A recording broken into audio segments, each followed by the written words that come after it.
இருவேற்பட்டு அரசு ஆரம்ப சுகாதார மையத்தில் தமிழக முதலமைச்சர் பிறந்தநாள் விழாவை முன்னிட்டு நலத்திட்ட உதவி மற்றும் ரத்த தான முகாம் நடைபெற்றது.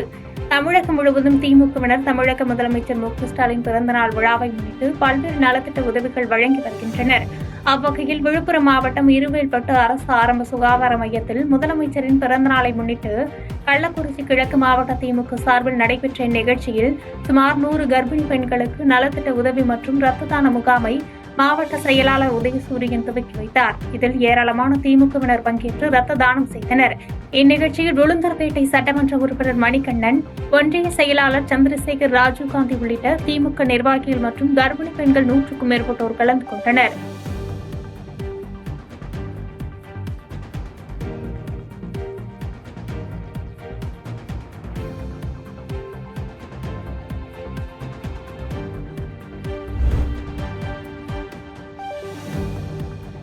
தமிழக முதலமைச்சர் ஸ்டாலினின் 72வது பிறந்தநாளை முன்னிட்டு விழுப்புரம் கலைஞர் அறிவாலயத்தில் 720 பேர் ரத்த தானம் வழங்கினர்.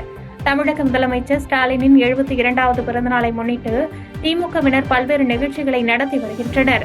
அதன்படி விழுப்புரம் கலைஞர் அறிவாலயத்தில் ஸ்டாலினின் பிறந்தநாளை முன்னிட்டு ரத்த தான முகாம் நடைபெற்றது. ரத்த தான முகாமினை வனத்துறை அமைச்சர் பொன்முடி கலந்து கொண்டு துவக்கி வைத்தார். ரத்த தான முகாமில் விழுப்புரம் தொகுதி சட்டமன்ற உறுப்பினர் லட்சுமணன் உள்ளிட்ட 720 பேர் கலந்து கொண்டு ரத்த தானம் வழங்கினர்.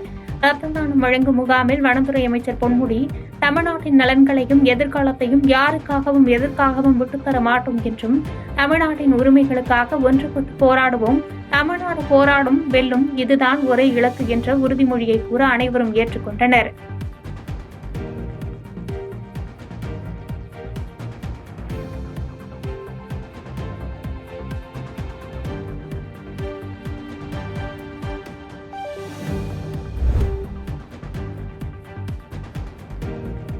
காஞ்சி காமாட்சியம்மன் ஆலயத்தின் மாசிமக பிரமோற்சவத்தில் 2ஆம் நாளான இன்று சுவாமி வீதியுலா சிறப்பாக நடைபெற்றது.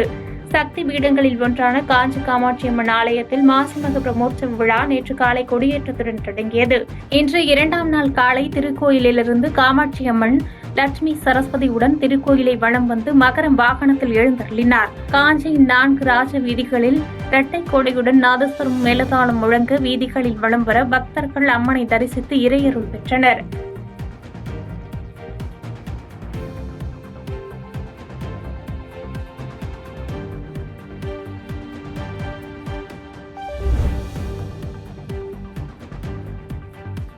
மேட்டுப்பாளையம் பவானி ஆற்றில் குடிதண்ணீர் மாசடைவதாக பொதுமக்கள் குற்றம் சாட்டியிருந்த நிலையில் சட்டமன்ற உறுப்பினர் கே செல்வராஜ் குடிநீர் எடுக்கப்படும் இடங்களில் ஆய்வு மேற்கொண்டார். கோவை மாவட்டம் காரமடை ஊராட்சி ஒன்றியத்திற்குட்பட்ட பள்ளிப்பாளையம், இரும்புரை உள்ளிட்ட 6 ஊராட்சிகளுக்கு கூத்தாமண்டி பகுதியில் உள்ள பவானி ஆற்றிலிருந்து குடிதண்ணீர் எடுத்து சுத்திகரிப்பு செய்து பொதுமக்களுக்கு விநியோகம் செய்யப்பட்டு வருகிறது.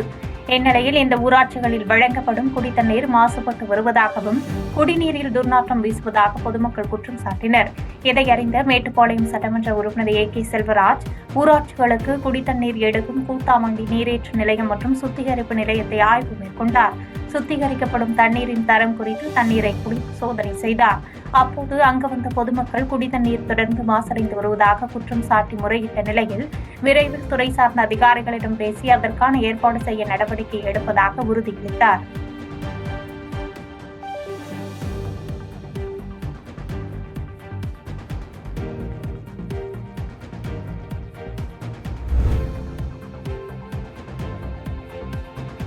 வேலூர் அருகே அடுக்குமாடி தங்கும் விடுதியின் கட்டுமான பணிக்கு மோட்டார் மூலம் தண்ணீர் உறிஞ்சி எடுக்கப்படுவதால் தங்களுக்கு தண்ணீர் பற்றாக்குறை ஏற்படுவதாக குற்றம் சாட்டி சுற்றுவட்டார பொதுமக்கள் தர்ணா போராட்டம் நடத்தினர்.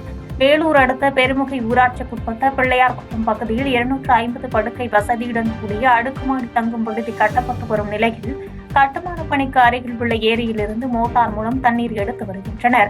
இதனால் சுற்றுவட்டார பகுதி மக்களுக்கு தண்ணீர் தட்டுப்பாடு நிலவி வருவதாக குற்றம் சாட்டி அரசு தங்கும் விடுதி கட்டும் பகுதியில் அமர்ந்து திடீர் தர்ணா போராட்டத்தில் ஈடுபட்டனர். இதுகுறித்து தகவல் அறிந்த சம்பவ இடத்திற்கு வந்த சத்துவாச்சாரி போலீசார் பொதுமக்களிடம் பேச்சுவார்த்தை நடத்தி பொதுமக்களின் கோரிக்கையின்படி ஏரியிலிருந்து மின்மோட்டாரை அகற்றினர்.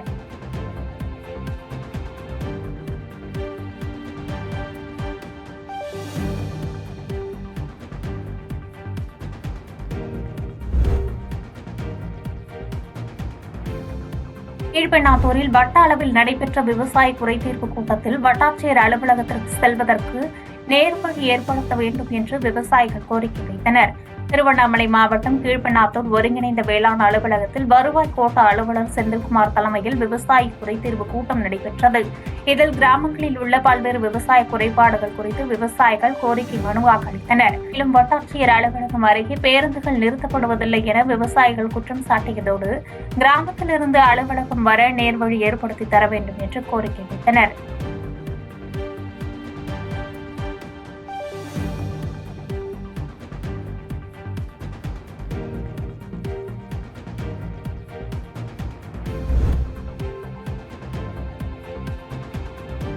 மதுரை விமான நிலையம் செல்லும் சாலையில் ஈச்சநேரி பகுதியில் மூட்டையில் காயத்துடன் பெண் சடலம் மீட்கப்பட்ட சம்பவத்தில் மதுரை எஸ்பி நேரில் விசாரணை மேற்கொண்டார்.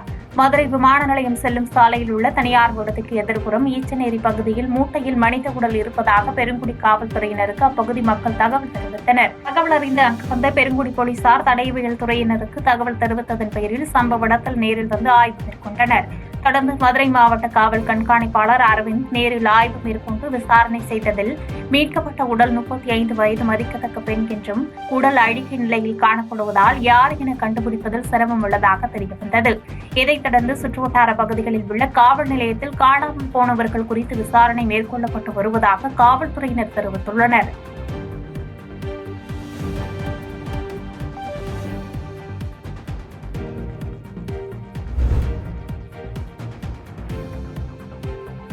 ராணிப்பேட்டை அருகே கல்குவாரியிலிருந்து கற்களை ஏற்றி செல்லும் லாரிகள் குடியிருப்பு பகுதி வழியாக செல்வதால் மூச்சு திணறல் உள்ளிட்ட பிரச்சினைகளுக்கு ஆளாவதாக பொதுமக்கள் குற்றம் சாட்டியுள்ளனர். ராணிப்பேட்டை மாவட்டம் ஆற்காடு அடுத்த நந்திகாலம் கிராமத்தில் தனியார் கல்குவாரிகள் செயல்பட்டு வருகின்றன. இங்கிருந்து ஜல்லிக்கற்கள், எம்சாண்ட் உள்ளிட்ட பொருட்களை ஏற்றி செல்லும் லாரிகள் குடியிருப்பு பகுதிகளில் இரவு பகல் என ஓயாமல் செல்வதால் உறங்க முடியவில்லை எனவும், வாகனத்திலிருந்து வெளியேறும் தூசிகள் வீடுகளுக்குள் புகுவதால் உணவு உள்ளிட்ட பொருட்களில் படிவதாகவும், சிறு குழந்தைகள் முதல் பெரியவர்கள் வரை அனைவருக்கும் மூச்சு திணறல் பிரச்சினை ஏற்படுவதாகவும் அப்பகுதி மக்கள் குற்றம் சாட்டினர். இதுகுறித்து ஊராட்சி மன்றத்தில் தீர்மானம் நிறைவேற்றப்பட்டும் நிர்வாகிகளிடம் மனு அளித்தும் எவ்வித நடவடிக்கை மேற்கொள்ளப்படவில்லை என்று கூறப்படுகிறது. இந்நிலையில் குடியிருப்பு வாசிகளுக்கு இடையூறாக உள்ள கல்குவாரிகளை அகற்ற வலியுறுத்தி பொதுமக்கள் சாலை மறியல் போராட்டத்தில் ஈடுபட்டனர். இதனை அடுத்து சம்பவ இடத்திற்கு வந்த போலீசார் கல்குவாரி விவகாரத்தில் தீர்வு காணப்படும் என உறுதியளித்த பின் போராட்டத்தை கைவிட்டனர்.